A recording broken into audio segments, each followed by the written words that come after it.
दोस्तों, नमस्कार दोस्तों। स्वागत है आप सबका मेरे YouTube चैनल पर पर्ल एकेडमी एनलाइटमेंट में। तो आज हम बात करेंगे भगवान श्री कृष्ण के जन्म और पूतना उद्धार के बारे में।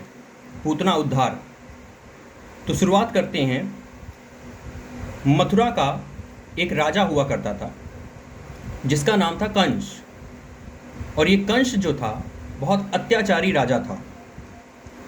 इसकी प्रजा इससे हमेशा नाराज रहती थी। कंस की एक बहन थी जिसका नाम था देवकी। कंस के अत्याचार से देवकी ने इसे श्राप दिया था कि मेरी 8वीं संतान तेरी मृत्यु का कारण बनेगी। कंस ने बात नहीं मानी। भाई बहन में अक्सर झगड़े हुआ करते हैं। कंस ने सोचा ये पागल हो गई, ऐसे ही बोल रही है। थोड़े दिन बाद कंस को आकाशवाणी सुनाई देती है। आकाशवाणी में भी यही चीज बोली जाती है कि देवकी की 8वीं संतान तेरी मृत्यु का कारण बनेगी। अब यहां पर अगर हम साइंटिफिक वे में देखें तो आकाशवाणी का कॉन्सेप्ट क्या कहता है। आकाशवाणी कॉन्सेप्ट ये कहता है, आकाशवाणी आसमान से आई। आसमान से आई है, इसका मतलब वो एटमॉस्फेयर से आई है। एटमॉस्फेयर जहां पर एयर प्रेजेंट है। क्यों एटमॉस्फेयर से आई है? क्योंकि साउंड को ट्रेवल करने के लिए किसी मीडियम की आवश्यकता होती है। यानी कि साउंड वहीं ट्रेवल करेगी जहां उसे मीडियम मिलेगा। वैक्यूम में साउंड ट्रेवल कभी कर नहीं सकती। तो आकाशवाणी का कॉन्सेप्ट तो जाहिर सी बात है कि साउंड को ट्रेवल करने के लिए एक मीडियम की आवश्यकता होती है। लेकिन आकाशवाणी का अगर हम धर्म ग्रंथों के अनुसार अगर इसके बारे में समझें तो धर्म ग्रंथों में ये बताया गया है कि आकाशवाणी हमारे मन की इच्छा थी, हमारे मन की आवाज़ थी। जो हम सोचते थे वो हमें आसमान से सुनाई देता था। ऐसा कॉन्सेप्ट है। तो भगवान श्री कृष्ण का जन्म द्वापर युग में हुआ। द्वापर युग में हुआ। जब इनका जन्म हुआ तो इनका जो ऑरा था, ऑरा, वो हाईली पॉजिटिव था। हाईली पॉजिटिव चार्ज ऑरा था। हाईली पॉजिटिव चार्ज ऑरा होने का मतलब ये है कि सकारात्मक शक्तियां, और यही हाईली पॉजिटिव चार्ज ऑरा की वजह से गोकुल में रहने वाले जितने लोग थे, गोकुल में रहने वाले जितने लोग थे इनसे आकर्षित रहते थे। तो आपको मैंने बताया कि साउंड का क्या कॉन्सेप्ट है। साउंड एटमॉस्फेयर से आई है क्योंकि एटमॉस्फेयर में एयर प्रेजेंट है। क्योंकि साउंड का ये कॉन्सेप्ट कहता है कि 80 डीबी से ज़्यादा इंसान नहीं सुन सकता। 90 डीबी और 100 डीबी में कान के पर्दे फट जाते हैं। और आसमान से आने का मतलब ये है कि 200 डीबी में आकाशवाणी हुई। 200 डीबी में आकाशवाणी हुई। 200 डीबी बहुत होती है। तो ये बात। अब ऑरा की अगर हम बात करें, ऑरा हाईली पॉजिटिव चार्ज कैसे हो सकता है? ये सामान्य मनुष्यों में भी हो सकता है, संत महात्माओं, धर्मात्मा, इनमें भी होता है। जो इंसान काम, क्रोध, लोभ, मोह इन पर नियंत्रण रख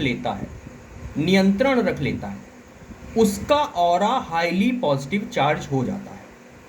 और जिसका ऑरा हाईली पॉजिटिव चार्ज होता है वो जिस काम में हाथ डालता है उसके काम सारे बनने लगते हैं।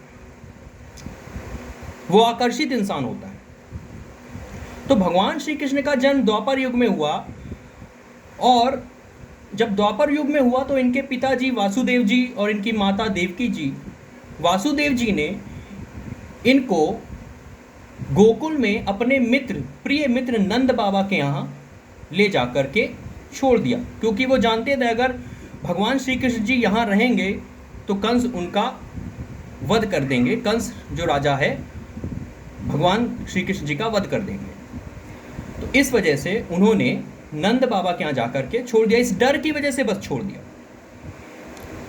जबकि ऐसा होना नामुमकिन था। और कंस को इस बात की भनक तक नहीं पड़ी कि कब भगवान श्री कृष्ण जी का जन्म हो गया और वो कब गोकुल चले गए। लेकिन थोड़े दिन बाद जब कंस एक मायावी भी था, तो कंस को ये पता चला कि गोकुल में एक नंद बाबा के घर में एक बच्चे ने जन्म लिया है, तो कंस को थोड़ी सी शंका हुई, और इस शंका को दूर करने के लिए उसने एक राक्षसनी पूतना को नंद बाबा के यहाँ भेजा। एक शंका क्या थी, पूरी तरह से कंस को ये बात कंफर्म हो गई थी, पूरी तरह से पता चल चुका था कि नंद बाबा के यहाँ जो बालक है जिसने जन्म लिया है वो वही देवकी की 8वीं संतान है, वही देवकी की 8वीं संतान है। तो सबसे पहले राक्षसनी पूतना गई भगवान श्री कृष्ण जी का वध करने। तो पूतना और कंस जी का जो वार्तालाप हुआ है गोकुल जाने से पहले, पहली बात, पूतना जो थी कंस की बहन थी, मतलब कंस पूतना को अपनी बहन की तरह मानते थे,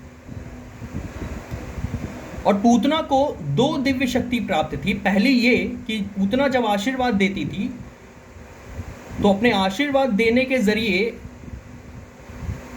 वो किसी को भी मृत्यु की शैया पर पहुंचा सकती थी, क्योंकि एक राक्षसनी थी। और दूसरी ये कि पूतना के स्तन में जो दूध भरा था वो दूध जहरीला था, उसमें जहर था। पूतना के स्तन में जो दूध भरा था वो जहरीला था, जिसमें जहर था। तो पूतना को कंस, महाराज राजा कंस ने ये आदेश दिया कि तुम जाओ गोकुल और नंद बाबा के घर में जो वो नन्हे लाल ने जिसने जन्म लिया है उसका वध करके आओ। तो पूतना कहती है बस इतनी सी बात है भैया, मैं अभी जाती हूँ। तो पूतना चली गई। पूतना ने एक रूप धारण किया, एक सामान्य औरत का रूप धारण किया, और यशोदा मैया के घर पे जाकर पहुंची, नंद बाबा के घर पे जाकर पहुंची, और वहां पर उन्होंने कन्हैया जी को अपनी गोद में बैठाया और मंत्रों का उच्चारण करने लगी। मंत्रों के उच्चारण से कोई फर्क नहीं पड़ा, क्योंकि जो मंत्र वो उच्चारण कर रही थी वो हाईली नेगेटिवली चार्ज थे, और भगवान श्री कृष्ण जी का ऑरा इतना हाईली पॉजिटिव चार्ज था कि उन पर किसी भी नेगेटिव चीज का कोई असर हो ही नहीं सकता था। तो जब मंत्रों के उच्चारण से कोई असर नहीं पड़ा तो उन्होंने यशोदा जी से कहा, पूतना ने यशोदा जी से कहा कि मुझे एक और दिव्य शक्ति प्राप्त है, मेरे स्तन में दूध जो है वो अमृत रूपी समान है, जिसको पीने से तेरा लल्ला अमर हो जाएगा। जबकि ऐसा नहीं था, पूतना के स्तन में भरा था जहर। और इस संसार में, इस दुनिया में 2 तरह के जहर होते हैं, एक आपका होता है न्यूरोटॉक्सिक और एक होता है हीमोटॉक्सिक। 2 टाइप के जहर होते हैं। जैसे कोई सांप है, कोई स्नेक है, अगर न्यूरोटॉक्सिक स्नेक है, अगर उसने काटा तो इंसान 1 सेकंड में मर जाएगा। ह्यूमोटॉक्सिक वाले सांप जो काटता है वो 2 से 3 घंटे का समय देता है बचने के लिए। ये भी बचता नहीं है, लेकिन 2 से 3 घंटे का समय देगा। लेकिन न्यूरोटॉक्सिक अगर कोई स्नेक है, उसने अगर काट लिया तो वो सीधा ब्रेन में जाकर के असर दिखाता है जहर, और ब्रेन की नसों को फाड़ देता है।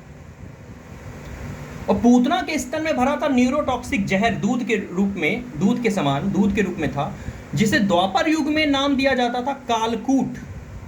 द्वापर युग में इसे बोला जाता था कालकूट।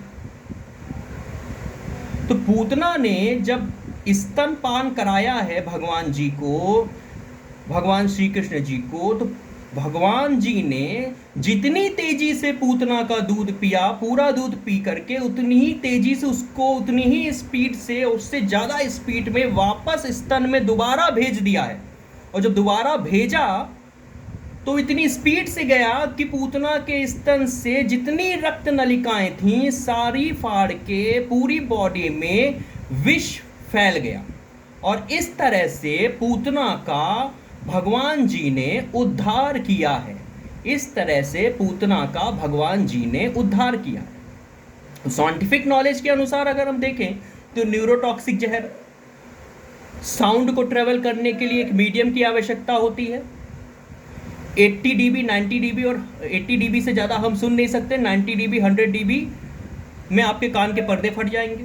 हाईली पॉजिटिव चार्ज ऑरा था भगवान श्री कृष्ण का, जिससे लोग आकर्षित रहते थे।